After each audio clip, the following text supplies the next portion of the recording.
tenim un sèrum amb aigua i sucre. Em diu, si la concentració del sucre és de 8 grams litre, aquesta és la concentració, desenvolupo això. Què volia dir? 8 grams de sucre per cada 1 litre de dissolució.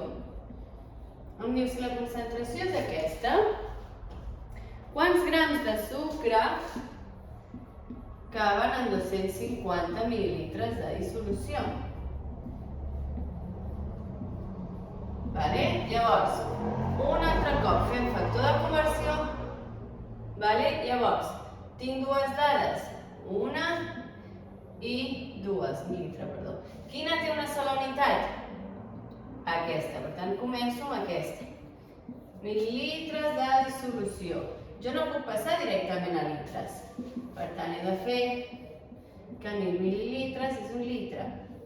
I ara sí, per un litre de dissolució, 8 grams de sucre. Anem a utilitzar el sentit comú. Si en un litre n'hi ha 8 i vull en 250 mil·lilitres, que és un quart de litre, doncs vull un quart dels 8. Per tant, està clar que això donarà 2. Però jo aquí tinc 8, 2, 3, 4, 5, 6, 7, 8. Si agafo una quarta part, n'agafo 2. Per tant, ho hem fet de manera mental i amb factor de conversió. Si ho vull fer sense factor de conversió i ho vull fer amb la fórmula, doncs escric la fórmula primer.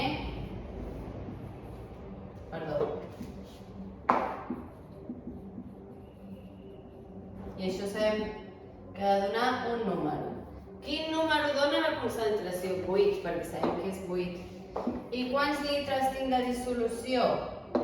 Són 250 mil·lilitres, que recordem 0,25 litres, per tant poso 0,25 litres de dissolució.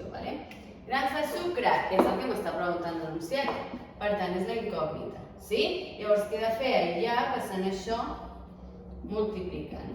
8 per 0,25 ens donarà 2 grams de sucre. O sigui, ho he fet de manera dibuixets, amb factor de conversió i amb la fórmula. Aquestes dues són vàlides, feu el que vulgueu a l'examen. Després em diu, sabent que la densitat, la densitat de la dissolució és de 15 grams litre, recordem, ojo, això us ho vaig a posar als apunts, advertència, grams litre no és igual que aquest grams litre. Aquest grams litre és solut entre dissolució, aquest no. Aquest és dissolució entre dissolució. Compte amb això, que hi haurà problemes. Em diu, si tinc aquesta densitat, quants grams d'aigua n'hi ha? Llavors, jo sé que en aquest quart, en aquests 250 mil·lilitres, o 0,25 litres, tinc 2 grams de sucre, Jo sé això. Ara he de saber quants hi ha d'aigua. Com faig per saber quants hi ha d'aigua? La densitat m'ajuda a saber quants grams tinc de dissolució. Aquests li resto els grams de sucre i em queden els grams d'aigua. Llavors jo sé que un litre de dissolució pesa 15 grams. Per tant, un quart de dissolució, quant pesa? Doncs 15 entre 4. Si portem calculadora, millor.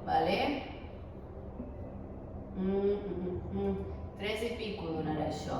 4 per 7, 28. Deixarem 3,7. Llavors, jo ja sé que mentalment ha de donar 3,7. Com ho faig amb els càlculs? Torno amb el número que només tinc una unitat. Mil·lilitres de dissolució. 1.000 mil·lilitres, 1 litre.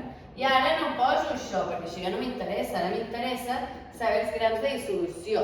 Amb això jo sabia els grams de sucre. Jo ara vull saber els grams de dissolució, perquè els grams de sucre ja els he trobat. Llavors, per cada litre de dissolució, sé que pesa 15 grams aquesta dissolució, no en solut, la dissolució.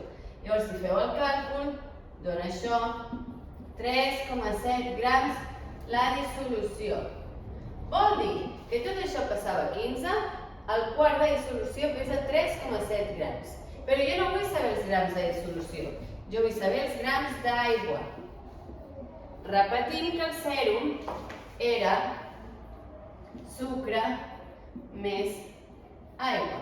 Sucre seria el solut, l'aigua era el dissolvent i la dissolució seria el sèrum. Llavors, els grams d'aigua jo sé que és els grams totals, o sigui, els grams de dissolució o grams de sèrum, és igual, menys els grams de sucre en aquests 250 mil·lilitres. Aquests 250 mil·lilitres pesaven 3,7 grams i de sucre en tenia 2. Per tant, tinc 1,7 grams d'aigua. Per tant, important en aquest exercici, recordar que la densitat és grams de dissolució entre litre de dissolució.